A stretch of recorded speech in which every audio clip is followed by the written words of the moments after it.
तो आज से अपन स्टार्ट कर रहे हैं अपना नया चैप्टर जो कि है मैट्रिसेस एंड डिटरमिनेंट। अब देखो डिटरमिनेंट पहले पढ़ेंगे, उसके बाद मैट्रिसेस स्टार्ट करेंगे। काफी सिंपल सा है चैप्टर, जो है सिंपल है, इजी टू अंडरस्टैंड है, बट कभी कभी जेईई एडवांस और जेईई मेन में भी काफी डिफिकल्ट लेवल के क्वेश्चन आ जाते हैं, तो अच्छे से समझना। तो सबसे पहले डिटरमिनेंट की बात करते हैं। तो देखो डिटरमिनेंट जो है ना हमेशा स्क्वायर फॉर्म में होगा, मैट्रिसेस जो है अपनी वो रेक्टेंगुलर फॉर्म में होती है। ये सब अपन डिफरेंस जो है ना ये सब धीरे धीरे पूरा मैं समझा दूंगा आपको, कोई दिक्कत नहीं आएगी। हर चीज एक एक चीज में पॉइंट कवर करूंगा आपका। बट अभी के लिए अपन क्या देख लेते हैं, जैसे डिटरमिनेंट को मैंने क्या डेल्टा से रिप्रेजेंट किया, डेल्टा इक्वल्स टू, तो यहाँ पे ए आई जे है ना, m क्रॉस n ऐसा आपने लिख दिया। तो यहाँ पे या तो 2 क्रॉस 2 का होगा वो, या फिर 3 क्रॉस 3 का होगा। आप मैट्रिसेस भी अपन पहले पढ़ सकते हैं, ऐसी कोई दिक्कत वाली बात नहीं है।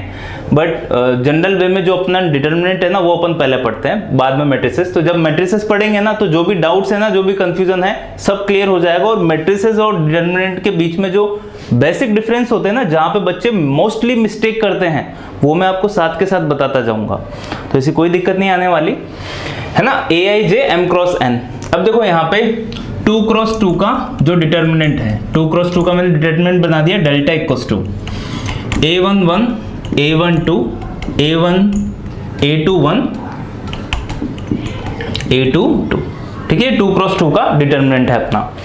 ये जो है अपन इसको रो बोलते हैं, रो 1, ये जो है रो 2 है ना। इसको अपन क्या बोलते हैं, जो खड़े हैं उसको कॉलम बोलते हैं ना, कॉलम 1 है और ये कॉलम 2 हो गया। ठीक है, बेसिक चीज ये ध्यान रखना, इधर कॉलम होता है, इधर रो होती है। उसके बाद जैसे डेल्टा को मैंने लिखा है यहाँ पे ए I J M cross N, तो यहाँ पे स्टार्टिंग में सबसे पहले रो होती है और ये जो एन है ये कॉलम होता है। ये भी ध्यान रखना, कॉलम पहले रो बाद में, ऐसा नहीं होता है कभी भी। COLUMN। ठीक है, तो ये जो n है ये कॉलम को रिप्रेजेंट करता है, ये जो m है ये रो को रिप्रेजेंट करता है, हमेशा ध्यान रखना। उसके बाद के सर ये ए आई जे लिखा, तो आई किसको रिप्रेजेंट करेगा, आई जो रो है, देखो यहाँ पे फर्स्ट रो है तो आई किसको रिप्रेजेंट कर रहा है, फर्स्ट रो को। जो जे है वो किसको रिप्रेजेंट कर रहा है, सेकंड कॉलम है यहाँ पे। ये देखो यहाँ पे 2 2 आ रहा है, मतलब ये सेकंड रो है। ठीक है, तो मैं फिर से लिख देता हूं delta equals to determinant of A I J. ठीक है, A I J M cross N. तो ध्यान रखना है, देखो इसमें मिस्टेक नहीं होनी चाहिए, ये आपको अच्छे से याद होना चाहिए। ये जो फर्स्ट होता है ये रो को रिप्रेजेंट करता है, ये जो जे है ये कॉलम को रिप्रेजेंट करता है। यहाँ पे भी क्या है, ये रो को रिप्रेजेंट करेगा, कितनी रो है, और ये जो एन है ये किसको रिप्रेजेंट करेगा, कॉलम को रिप्रेजेंट करेगा, कितने कॉलम है वहां पे। तो पहली चीज तो ये पता होनी चाहिए अपन को। अब जो डिटरमिनेंट है ना वो हमेशा क्या स्क्वायर फॉर्म में मिलेगा। ठीक है, स्क्वायर फॉर्म का मतलब या तो कैसा डिटरमिनेंट मिलेगा, 2 क्रॉस 2 का, मतलब रो भी 2 कॉलम भी 2, या फिर 3 क्रॉस 3 का, रो भी 3 कॉलम भी 3। ठीक है, या तो 4 क्रॉस 4 का, रो भी 4 कॉलम भी 4, 5 क्रॉस 5 का, रो भी 4 रो भी 5 है, कॉलम भी 5, या फिर 1 क्रॉस 1 का, एक ही रो और एक ही कॉलम, अगर एक ही एलिमेंट है उसको भी अपन एक डिटरमिनेंट बोल सकते हैं 1 क्रॉस 1 का। तो ये ध्यान रखना, सबसे ज्यादा जो यूज होगा 2 क्रॉस 2 और 2 क्रॉस 3 का होगा। ये जो है एक दो क्वेश्चन आएंगे इन पे बेस्ड, जिसमें अपन 5 क्रॉस 5 का भी डिटरमिनेंट, 4 क्रॉस 4 का भी डिटरमिनेंट का आंसर देखेंगे किस टाइप से सॉल्व होता है। तो बेसिक ये समझ आया है किस टाइप से रिप्रेजेंट करते हैं अपन, इस टाइप से लिखते हैं। रो कितने होते हैं, कॉलम कितने होते हैं, कौन सा रो को रिप्रेजेंट करता है, क्या कॉलम को रिप्रेजेंट करता है, बेसिक ये समझ आया।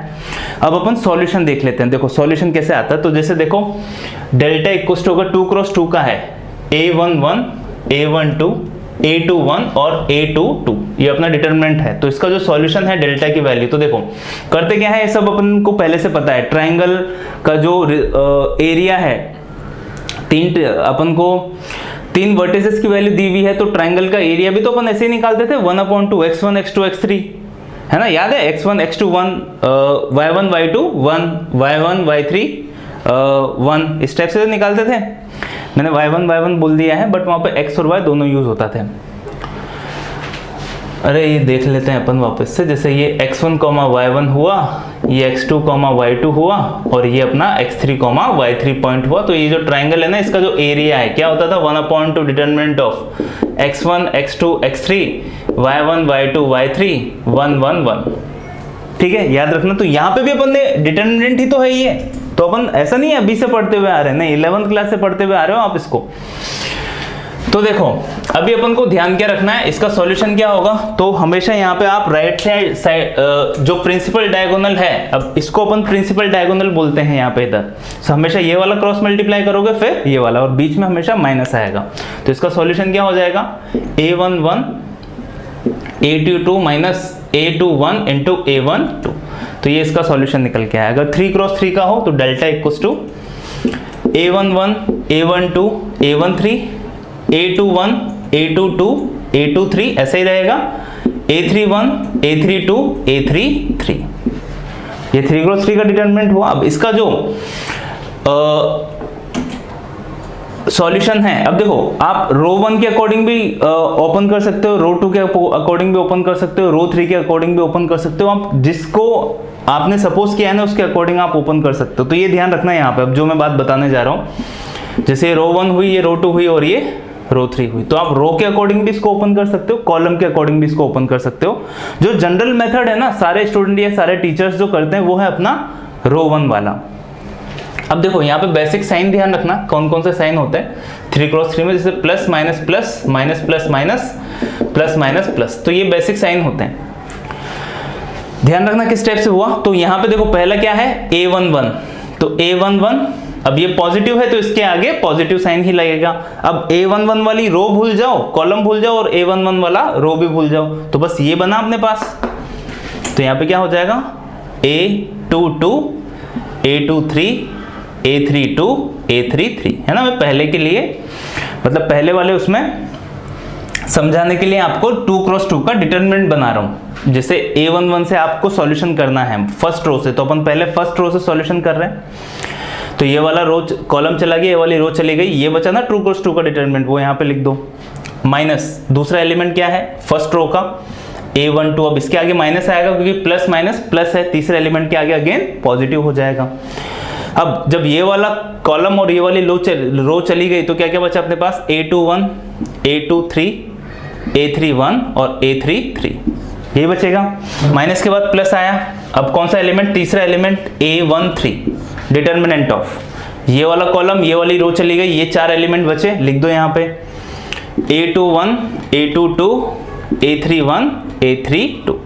अब 2 क्रॉस 2 का सॉल्व करना अभी सिखाया अपन ने, ऐसे सॉल्व करते हैं। तो इसका फाइनल आंसर कितना हुआ, a11 इंटू इन दोनों को क्रॉस मल्टीप्लाई करो, a22 a33 minus a32 a23, बीच में हमेशा माइनस आएगा, प्रिंसिपल डायगोनल माइनस दूसरा वाला डायगोनल, माइनस a12 के बाद यहाँ पे क्या हो जाएगा, वही a21 a33 minus a23 a31, ये हुआ। माइनस के बाद प्लस a13, पहला क्या हो जाएगा a21 a32 minus a31 a22, ये तो आप खुद सॉल्व कर लोगे, अभी समझ आ गया होगा आपको किस टाइप से।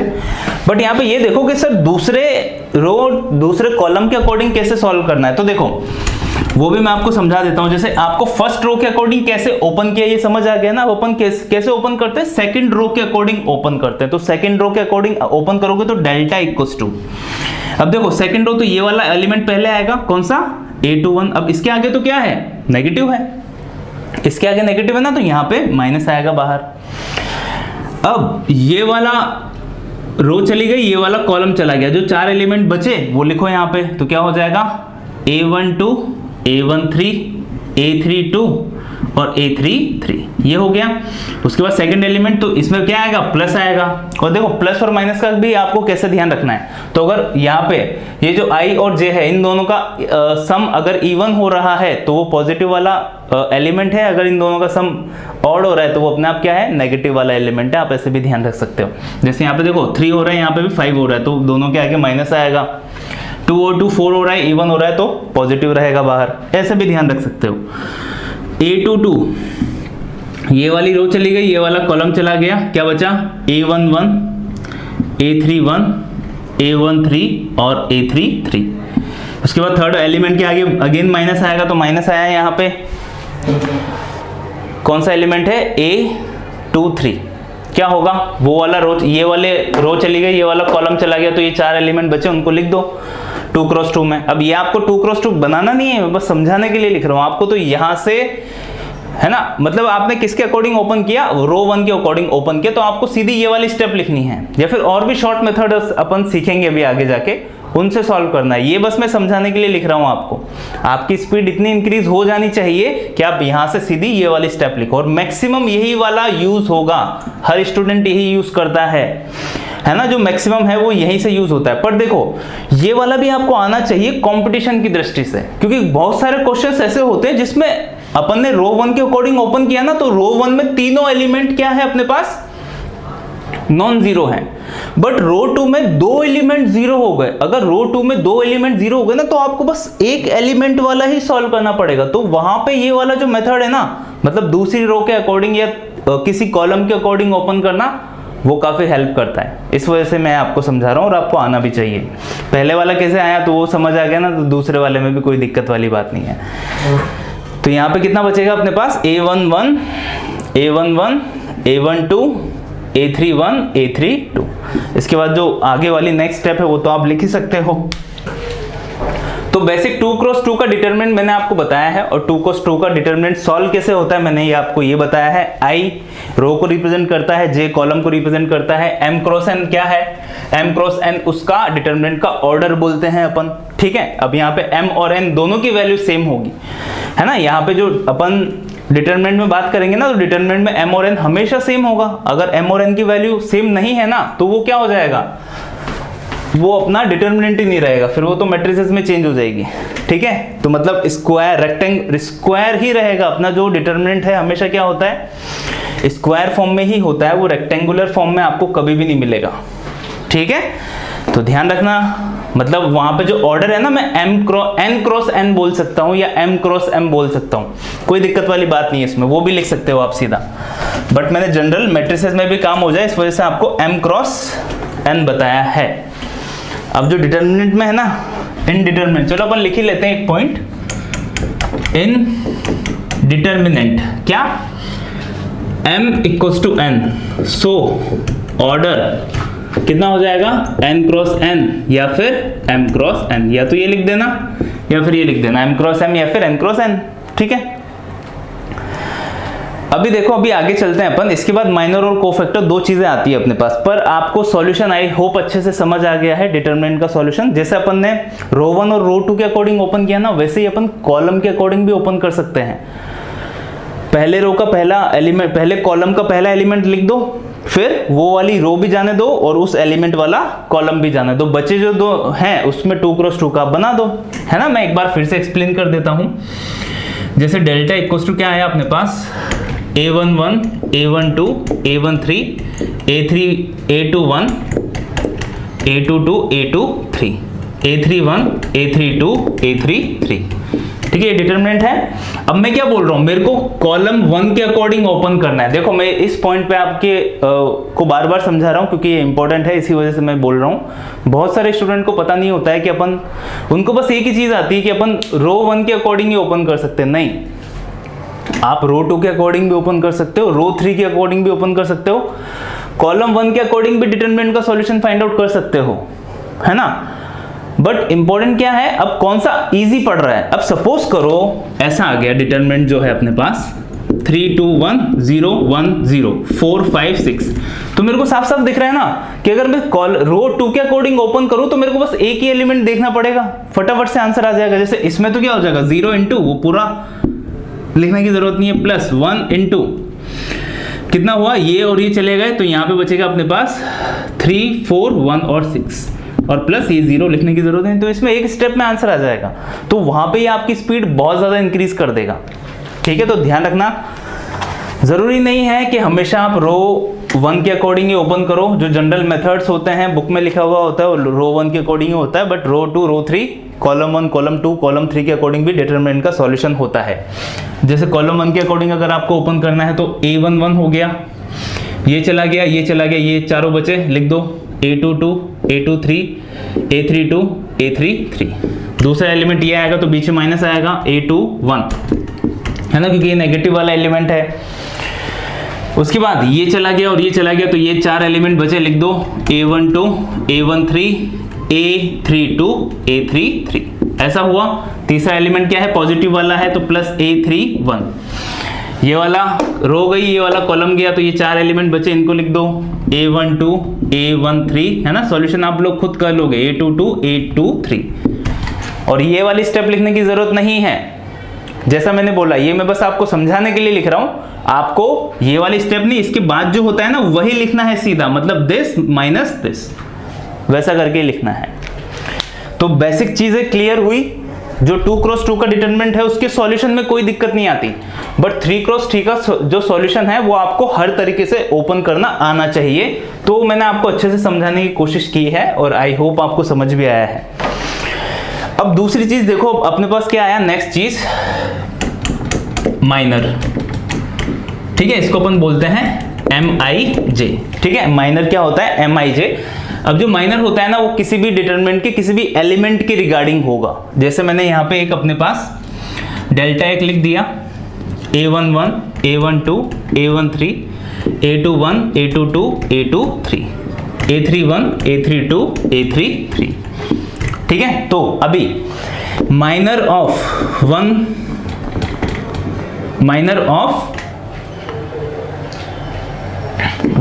जैसे M11 की वैल्यू क्या हुई, मतलब माइनर ऑफ 1 क्या हुआ, तो इस एलिमेंट का माइनर देख रहे हैं अपन, तो इस एलिमेंट का माइनर देखोगे ना, तो इस एलिमेंट वाली रो भी जाने दो, इस एलिमेंट वाला कॉलम भी जाने दो, गए, तो जो बचेगा वही क्या होगा, उसका माइनर निकल के आएगा, है ना। सिंपल सी चीज है, मतलब A22 A23 A32 A33, बस ये हो गया कि सर माइनर ऑफ 2,2 बताओ, तो 2,2 ये रहा, तो ये वाला रो गई, ये वाला कॉलम बच गया, क्या बचा, A11 A13 A31 A33, ये हो गया।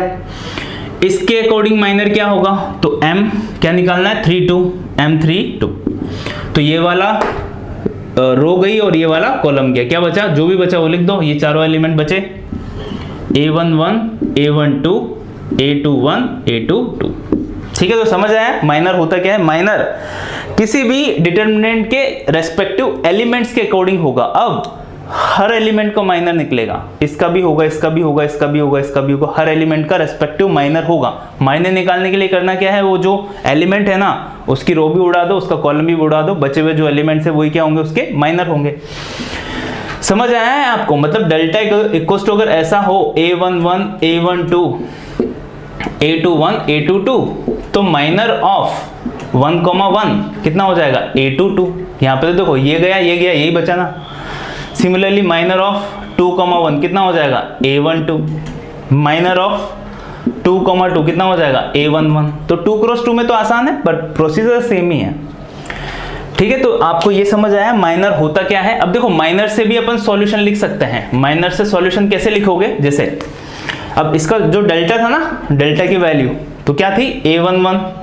अब A11 इंटू उसका माइनर ही लिखते थे अपन, जो अपन ने लिखा था ना डिटरमिनेंट ऑफ ये चला गया, तो एग्जैक्टली अपन निकाल क्या रहे थे, A11 का माइनर ही निकाल रहे थे ना। तो मैं इसकी जगह, चलो मैं पहले लिख देता हूं एक स्टेप में, ये गया, तो सॉल्यूशन के लिए अपन क्या कर रहे थे, A22 A23 upon A32 A33, ये तो लिख रहे थे।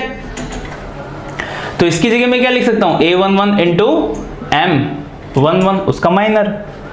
सेकंड में क्या आएगा, माइनस आता है, A12 इंटू M12। थर्ड में A13 इंटू M13। तो इससे भी आप अगर माइनर दिए हुए हैं तो इससे भी आपका डिटरमिनेंट का सॉल्यूशन निकल के आएगा।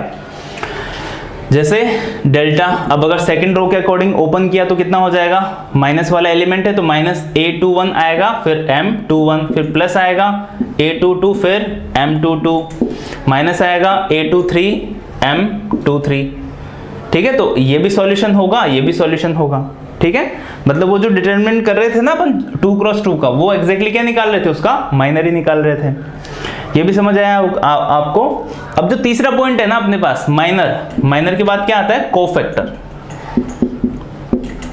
अब जो कोफैक्टर है उसको अपन क्या बोलते हैं, Cij, ठीक है। मतलब Ci कौन सा रो है, J मतलब कौन सा कॉलम है। अब Cij जो होता है ना, सीधा सा फॉर्मूला है Cij इक्वल्स टू -1 की power i plus j into Mij। तो अगर आपको माइनर पता है तो आपको कॉलम उसका जो कोफैक्टर है वो भी आसानी से पता चल जाएगा। जैसे अपन इसी की बात करते हैं, जैसे देखो यहाँ पे अब अपन को क्या फाइंड आउट करना है, Cij फाइंड आउट करना है। तो यहाँ पे Cij कितना हो जाएगा, देखो Cij इक्वल्स टू -1 की पावर कितनी, i प्लस जे कितना है यहाँ पे 1 + 1 2, तो -1 की पावर 2, तो यहाँ पे तो माइनर और कोफैक्टर दोनों ही क्या हो जाएंगे, सेम हो जाएंगे, है ना। अगर i when जैसे अपन लिख सकते हैं यहाँ पे for every i plus j equals to E1, जब i प्लस j की वैल्यू क्या हो E1, Cij equals to Mij। और जब भी for every i plus j equals to odd, जब भी i और j i प्लस j की वैल्यू ऑड होगी ना, तो वहां पे जो Cij होगा ना वो -Mij होगा। उसकी वैल्यू, दोनों की वैल्यू में किसका डिफरेंस होगा, नेगेटिव का डिफरेंस होगा, वही तो है। अगर -1 की पावर ऑड हुई तो -12 आएगा, सीधी सी चीज है। अभी जैसे देखो M22, तो यहाँ पे अगर आपको C22 निकालना होता तो आप क्या करते हैं, -1 की पावर 2 + 2 इंटू M22। अब -1 की पावर 2 + 2 कितना हुआ, 4, मतलब -1 की पावर 4, मतलब यहाँ पे ये दोनों की वैल्यू क्या है, सेम है, मतलब C22 भी क्या होगा, यही होगा। अब अगर यहाँ पे देखो ये ऑड है, तो अगर यहाँ पे आपको C32 निकालना था तो क्या करते हैं आप, -1 की पावर 3 + 2 इतना, मतलब -12 आया, मतलब जो आपका माइनर आया ना उसको किससे मल्टीप्लाई कर देना, माइनस से, तो अपना कोफैक्टर निकल के आ जाएगा। और देखो ये सिंपल सा जो मैंने आपको तरीका बताया ना, जो डिटर्मिनेंट है, देखो मैक्सिमम जो है अपन पूरे डिटर्मिनेंट में क्या यूज करेंगे, 3x3 का डिटर्मिनेंट। तो 3x3 के डिटर्मिनेंट के साइंस आपको याद होने चाहिए। जैसे मैंने बोला था plus minus plus minus plus minus plus minus plus again.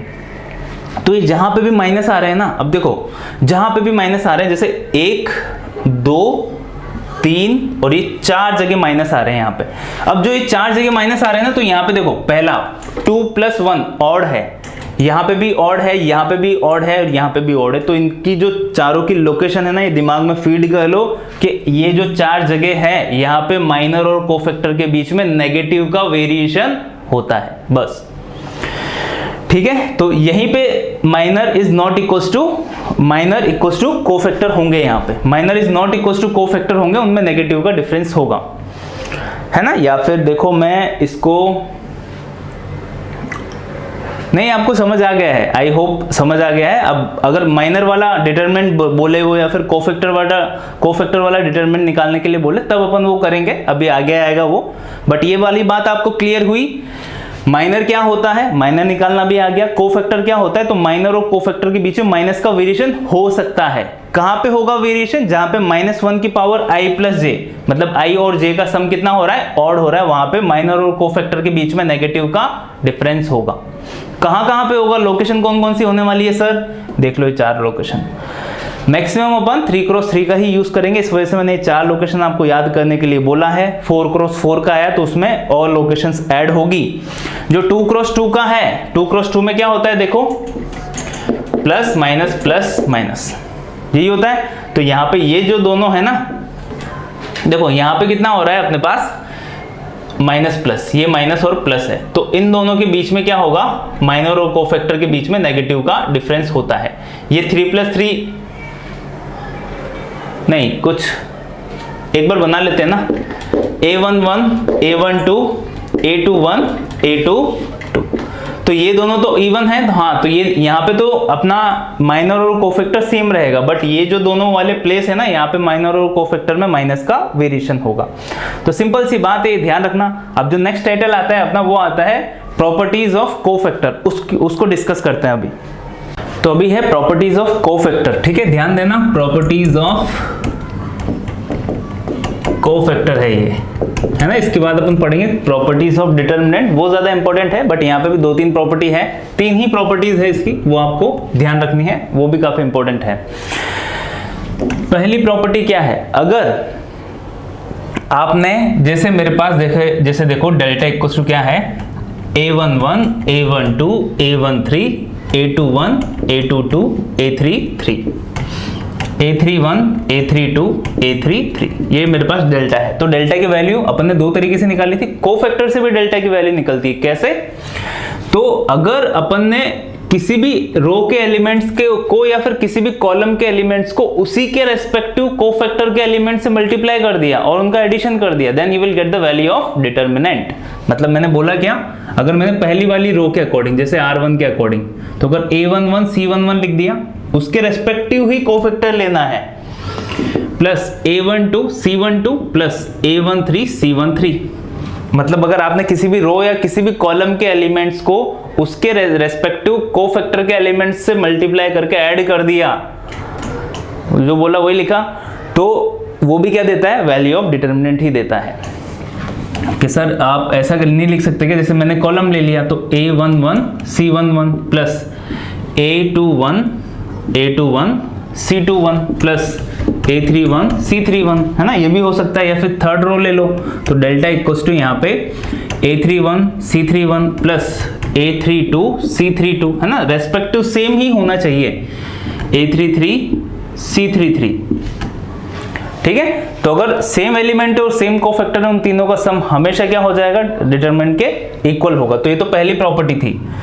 दूसरी, अगर एलिमेंट्स इसके हों और कोफैक्टर इसके हों तो उनका सम हमेशा क्या होगा, 0 होगा। तो ये भी ध्यान रखना। तो यहाँ पे अगर A11 हो और C21 हो, प्लस A12 हो और C22 हो, A13 हो और C23 हो, तो इनका रेस्पेक्टिव एलिमेंट्स का मल्टीप्लिकेशन का सम हमेशा कितना निकल के आएगा, इक्वल्स टू 0 ही निकल के आएगा। जैसे अगर इसका आपने एलिमेंट्स ले लिए, मतलब A11 ले लिया और इसके कोफैक्टर एलिमेंट्स ले लिए, या फिर इसके कोफैक्टर एलिमेंट्स ले लो, कितना होगा, C31 प्लस A21 ले रहे हैं ना अपन, तो A21, तो दूसरा एलिमेंट क्या हुआ, A22, तो A22 और इसका रेस्पेक्टिव एलिमेंट कितना हुआ, C32, this is C32 plus A23 C33।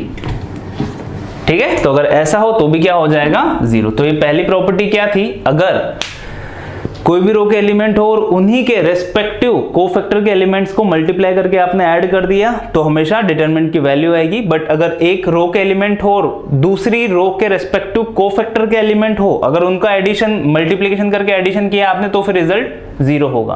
तो ये पहली प्रॉपर्टी है, ये अपने पास दूसरी प्रॉपर्टी है। ध्यान देना, यहाँ पे दोनों सेम होते हैं बट यहाँ पे अलग अलग रो के होते हैं, दोनों अलग अलग रो के या फिर अलग अलग कॉलम के। जैसे अगर अपन रो की बात कर रहे हैं तो कॉलम में आप खुद समझ लेना कि हाँ, ये प्रॉपर्टी कॉलम के लिए भी एप्लीकेबल होगी।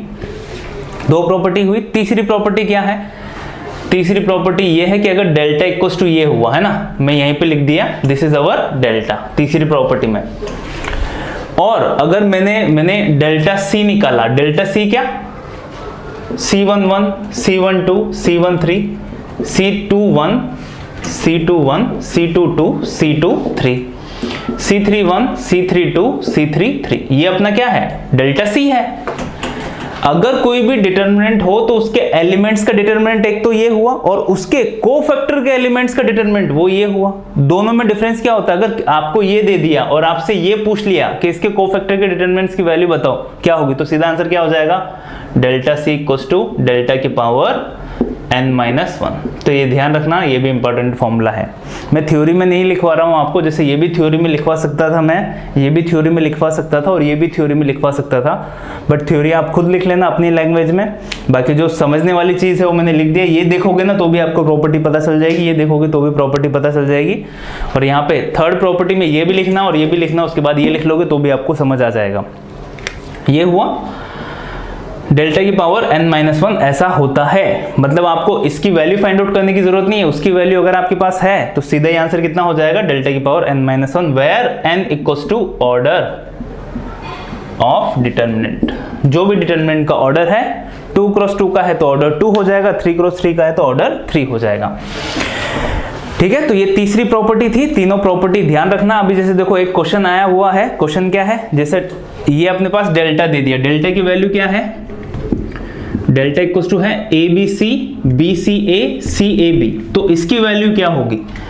अब देखो यहाँ पे ये क्या है, तो अगर मैंने A का कोफैक्टर निकाला तो A का कोफैक्टर ये गया, ये गया, A का कोफैक्टर क्या होगा, BC माइनस A स्क्वायर। तो यहाँ पे क्या लिखा हुआ है, BC माइनस A स्क्वायर। अगर मैंने इसका कोफैक्टर निकाला तो वो कोफैक्टर क्या होगा, इसको छोड़ दो, इसको छोड़ दो, कितना हुआ B square minus A C, क्या आ रहा था B square minus A C. But ये सेकेंड एलिमेंट है, यहाँ पे आई प्लस जे ऑड होता है, तो यहाँ पे कोफैक्टर क्या होगा, माइनस का मल्टीप्लाई कर दो, मतलब ए सी माइनस बी स्क्वायर। तो यहाँ पे क्या लिखा हुआ है, ए सी माइनस बी स्क्वायर।